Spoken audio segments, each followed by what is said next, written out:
Welcome back to It's Just a Conversation. This is the show where we have genuine conversations, promote growth, and have fun at the same time. I am your host, KB, and today, man, I'm sitting with a special guest all the way from the south side of Atlanta, right? You know it. South side, Clayco? No. Where's south side? We talking Old Nat. Old Nat, okay. That road. That natty. Yeah. Ain't that what they call it? Yeah, Old Nasty. Oh, nasty. They say nasty. don't fuck around on Godby Road. Nah, don't. Don't. Okay. I got D Brown in the motherfucking building, man. Say what's up to the people, bro. What up? What it do? Now, I got to give a shout out to my nigga Ty. He put this whole play right here together. Yeah, shouts out to Ty. Ty, right. Shout out to my dog. He said, he hit me up. He say, man, I have my guy. He's a producer, an artist, and he want to, talk to the people. And when you follow me from your Instagram, I like to do the background and research. I say, man, this guy, he low key, or either you low key or you into rebranding right now. Both. Okay. Yeah, both. So we're gonna dive into all that. But first, I want you to introduce yourself to the people. Let the people know who you is. You feel me? And we're gonna go from there. So who is D Brown? A little bit of everything. Rapper, writer, producer. Okay. A little bit of everything. Got my hands in everything. For sure. And are you originally from Atlanta? I was raised here. I had my first birthday here, but I was born in Mississippi though. Born in Mississippi. Yeah. But you had your first birthday here, and you've been here ever since. Yeah, here ever since. That's all I know. So you definitely from Atlanta. Yeah, for sure. And you say you grew up in the Old National area, right? Yeah, Old National Flash Show. Okay, so how was your childhood growing up over there in the area? I ain't gonna lie, it was turned up. It was turned for me, but I ain't really had no problems. Like, of course, we seen a lot, done a lot, heard a lot, but at the same time, I wasn't tripping. Like, you know what I mean? I was raised with them. Okay. What I mean? So I ain't really had no problems. Like, my side of town was big on like free pick and shit like that. And if you're not from Atlanta and you don't know what free picking is like if you see somebody you don't know them, it's just like I'm finna point their ass out and we going just no reason. Yeah, free pick was the move. Like that's what was going on. Like my middle school years, high school years, like that was going on. Like you got caught outside walking to your partner house, you might get pulled up on, get beat up. Yeah, like hot boxes was lit then too. Like stolen cars, if you don't know what a hot box was. Like buy, sell, trade hot boxes. Like if I had one, I'd sell it to Ty, sell it to you. You know what I'm saying? Vice versa. As long as it got some gas in it. You know what I mean? They're gonna keep passing hand to hand. You keep passing. That's probably why they created that. What that shit was called? Well, they had a bait car. Yeah, A couple partners got caught up on bait car. No, Man, I was at my grandma's house. I'm in my grandma's house. I'm putting my bags in the back, and I hear it come on TV. So cool, it's lit. I go back to the front. I see my dog. I say, oh man, this boy, and he go out bad. He go out bad too. What he do on the bait car? He go out bad. You know what I mean? Exactly what you think he would do on bait car. Damn. He went out bad for sure. Damn, man. Yeah, man, he went out bad. But yeah, bait car, I seen a lot of people get caught up on bait car. But yeah, back in those days, yeah, it was lit growing up. It was turned, man. Like when I think back, when I look at my son, I got a 7-year-old. Okay.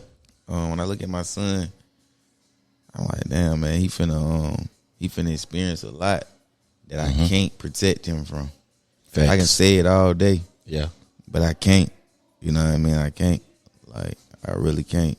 When I think the things I saw growing up, It scare you. yeah, it scared me. Yeah. As a man, as a dad, it scared me. Dude. You just only thing you got to do is pray, man. Because I know for me, for right now, I have a nephew who is of age, 18 years old, And man, I have to pray for him because I know, like, I went into no hot shit, no crazy ass shit, but I know when you see him going down that path, and you just know what's out there. Yeah, you feel me? So only thing we can do, dog, is just pray on that situation, man, because it's definitely gonna be a lot of crazy more shit that go on in this motherfucking world. Yeah, you can't dodge it. It's gonna be there for him to see. So it's safe to say that growing up wasn't all, you feel me? Wasn't all good, but it went all bad as well. Yeah, it was good and bad. Good and bad. It was good and bad, for sure. Like, my folks provided with everything that they could. You know what I'm saying? It's everything that they could. My mom and my dad still together to this day. You know what I mean? Oh, that's what's up. So you grew up, and talking to the mic so the folk can hear you. So you grew up in a family, in a structure, like you saw that, like folks in the crib together. Yeah. So you know what that is. You know what that look like. Yeah, I was raised in a real village. Like, the whole neighborhood know each other. Like, everybody cool. I can do anything on any street in the neighborhood. It'll get back to them. Okay. So what schools you went to, man? Yeah, I'm from elementary South, school. Man, I went to SL Lewis. We call it SLJSL. No window. Damn. It's in the front of Shady Park. If you know, you know. Okay, so I don't know nothing about this here. I grew up on the west side, bro. You feel me? I'm a west side, Swats, Oakland City. I went to Finch, Brown, and Washington. So I'm pretty sure you ain't never heard of them. Yeah. I heard all of them. You done heard of? Okay. So Yeah. I ain't never heard of. Damn, what you say that shit when called again? Shady what? Shady Park. Shady Park. What the school called? Jail cell. SL Lewis. But we call it SLJSL. Yeah. So I went there too. I met in the middle school. That's right off Old Net. Okay. The old one, not the new one. What high school you went to? Bountiful. Okay, so I definitely done heard The old one, not the new one though. Okay. Like the old one. Not what's right there right now. Bountiful is That's our flat show. by Union City type shit. Like one It's exit Union down. City now. Okay. That's flat shows. Yeah. But, Okay. You know what I mean? They done bought some land. All right. You So that's the understand how new that go. Bountiful. It's the new Bountiful. Okay. Where it sit right now, yeah, that's Union City. Yeah, but it was still College Park when I went there. Okay. That address said College Park when I went there, for sure. Damn. Okay. I went to Langston Hughes, too. And what year you graduated? 2011. 2011. Okay. So shit. So what you do after high school? Did you end up going to college, or you just like, fuck it, I'm out here in the real world and we're gonna figure it out like this? Man, I did a little of both. Because I went to college. Really, I was already in there by the time my class graduated. Like, I got shot when I was 16. Then those schools really want to accept me. So I ended up going to alternative school, getting my GED, going straight to college.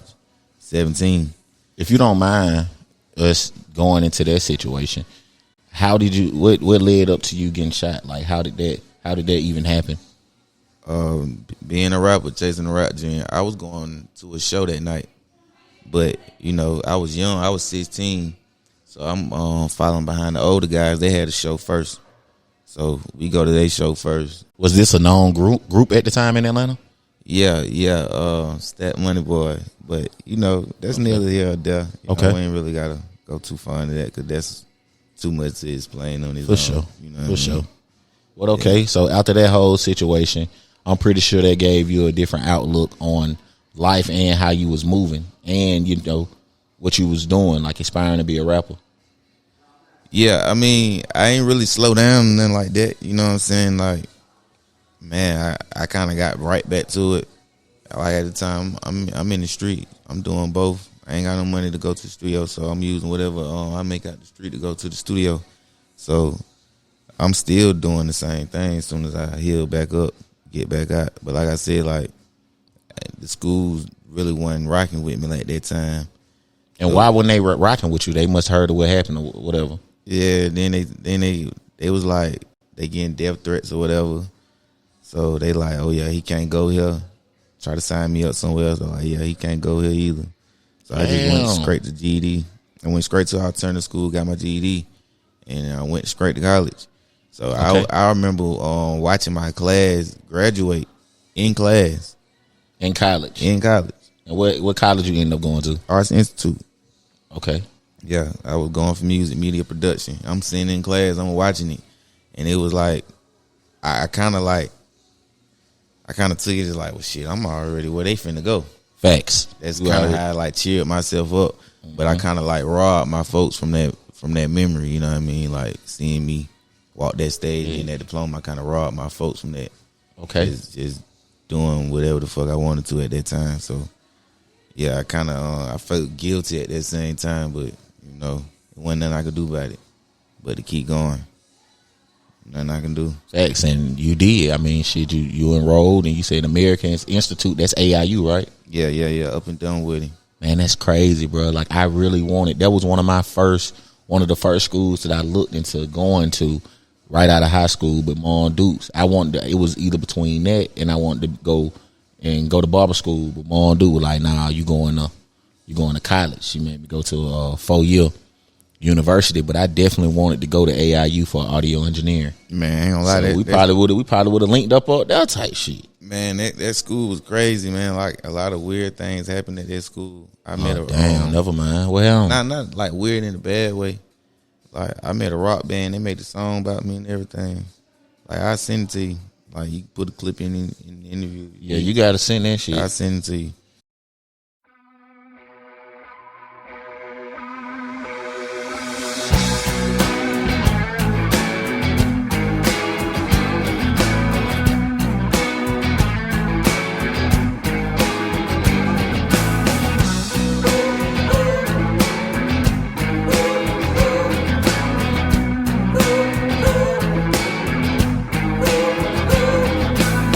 Mr. Des Brown hanging up the last one.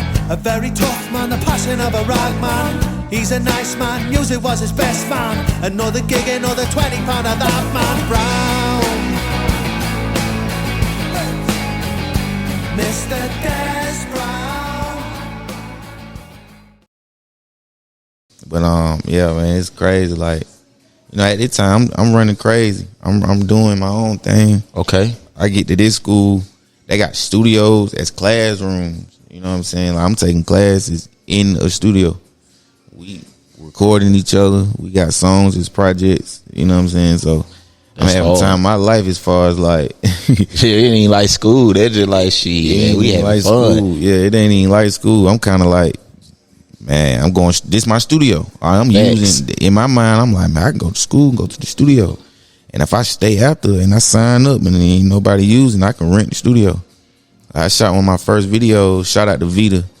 She rented the studio camera. That's hard. To shoot her project, and she just kept it to come shoot my video. Like the big movie real camera. deal joint. Yeah, like the big guy. And she called me. She like, you know, I still got the camera. You know what I'm saying? Do you want to shoot? We put a video together. You know, until these days, it's hard to look at, but it's sentimental. Facts. It's sentimental because I know what it took to put it together. Mm-hmm. And I know what she put on the line to do that for me. So shout out to Vita from Memphis, Tennessee. Keeping it real, man. Shouts out to her. So look, that's perfect because that's gonna lead into my question that I have for you is when did you realize that you had a passion for music? Man, I had the passion for music since the start. It all started in 4th grade. Went to Lennox Mall, bought 2 CDs. Bow Wow, That's My Name. It was a single. I ain't know. I thought it was an album, but it was a single. And I got the Outkast Greatest Hit CD.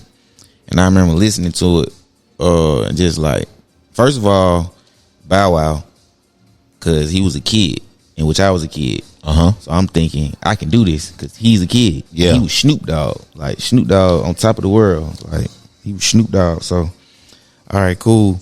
I get the Outkast CD. This a greatest hit. So of course it's perfect front to back. So I started writing songs to it. Long story short, I get caught writing songs to it in class. You know, they called my folks. And my daddy handled it. That's one of my first time getting whooped by my daddy. But the CD, the Outkast CD, had a naked lady on it. You know what I'm saying? It was a purple CD with a naked lady on it. Mind you, I'm in the 4th grade. Yeah. So he tripped out when he seen that, man. He broke it over his knee, whooped me. But I knew that day, like, oh yeah, I need to do this. But that created like the rap scene at school. Like when I came back to school, that created us rapping at lunch at the recess. Like that created that. Like anybody that went to school with me from that time would tell you that I had to dance. They in know elementary school. I performed at the graduation going to 6th grade. It was from there on out. It was just that's what he. That's what he on. I had a teacher. He was a 5th grade teacher. I want to say he used to like my 4th grade teacher because he always come to the class. Come to the classroom, I get in trouble. He the guy. You know what I'm saying? We didn't really have no male teachers. You know what I'm saying? All right, we didn't really have no male teachers, so he was that one man teacher. So he come to the class. He like Brown, and my sister. I come behind my sister. So all these teachers know my sister. Mm-hmm. So they know me. That's how I got the first name, last name basis. So long story short, that's how I met him. He would come to the class and be like, Brown, you still writing these raps? He used to give me a dictionary, thesaurus, his encyclopedias. He used to teach me how to rhyme. He used to teach me how to breathe. And mind you, he's a 5th grade teacher. I'm in the 4th grade. I end up going to 5th grade. He's still doing the same thing. Like I said, we time to graduate. I performed. We did the D12. I did the step team. I was supposed to do Nas, Nas I Know I Can. Yeah. But, you know what I'm saying, I lost that spot to my partner. Oh, man. Well, my partner. But, I lost that spot. But, everybody knew from there on out what I wanted to do. Facts. And even when I got to middle school, McDonald's would come to the school, do pep rallies. They used to let us rap. You out there every time going crazy. 8th grade, I'm in ISS. They come get me. He come to the door. Brown, McDonald's upstairs. You should have act right, somewhere along that lines. He like, boy, you should have act right. You should have been up there. Damn. So 10 minutes later, he come get me. Come on up here. Them niggas ain't on this shit that you want. Come on up here. I go right up there and choke. I go right up there and curse. Oh, you curse? First bar. When you curse, it's over with. They take you out the mic. Yeah, it was over. I just get his ass back. It was like I walked straight in from the gym from the left side, got the mic, walked right out there. My folks see me. I get the cheer. You know what I'm saying? I get the love. I get all the love. I get all the love instantly. Yeah. Y'all bitches can't see me. I come straight out, say something stupid, and realize it. Cause it got even loud. They like, yeah, you tripped out. I just handed. Cause I see the teacher walking to him. I just handed the mic. I walked straight in and walked straight out. Yeah. It's over. I walked straight in, walked straight out. But music just been my whole life, bro. Talent shows, all that. So, do you remember your first rap? Nah, I wish I did. Damn. I got my first recorded song though. Okay. I do. I still got my first recorded song for sure. But first rap, nah.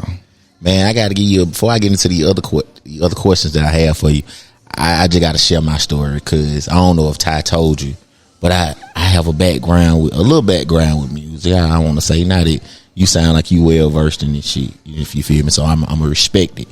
But I grew up, man. I wanted to be a rapper too, bro. Same thing that happened to you with your rap pad in class. Same thing happened to me. Now I'm sorry, Miss Hamilton. Anybody that know Miss Hamilton, if y'all see this shit right here, that was back then in 7th grade. Right. So, man, I'm sitting down in class. I'm writing my rap pad down, nigga. I'm thinking I'm Young Jeezy at this time. I'm writing my shit down. We supposed to be doing the math problem. She snatched the damn pad. And now she do the most craziest thing, because when you think you're a rapper, the shit that you write down in that pad, you're going to be a little vulnerable. So she take it and read it in front of the class. I float like a butterfly, sting like a bee. You feel me? Reading my shit. So there's a nigga in the back of the classroom. He stand up and say, "You ain't Young Jeezy. You ain't Young Jeezy." So now, goddamn, everybody in the classroom laughing and shit. So I say, "Give me my rap pad back, bitch." Right. Straight up. Now the whole class like, what? Right, you done turned it up. Yeah, I done took it to another level. So she called my pops. She get my dad on the phone because I was like, if I call my mama, she gonna kill my motherfucking ass. But let me try my chances with my daddy. Right. So I called my daddy. She tell him what happened. He like, only thing I hear him, he talking so loud, I hear him through the phone, and he ain't even on speaker. She like, he like, give him the phone. So I talked to him. He like, that's what you motherfucking do. You don't let no goddamn woman emasculate you in front of motherfucking Clara. See, my dad wasn't going, boy. My dad was not going for it. And I really was tripping. I really was tripped out because I wrote so many raps, man. I had a book full of them. It was too easy. You know what I'm saying? It was just too easy. Even to this day, I do songs in 10 minutes, 10, 15 minutes. Once I'm in that mode, once I commit to that mode, that's just what it is.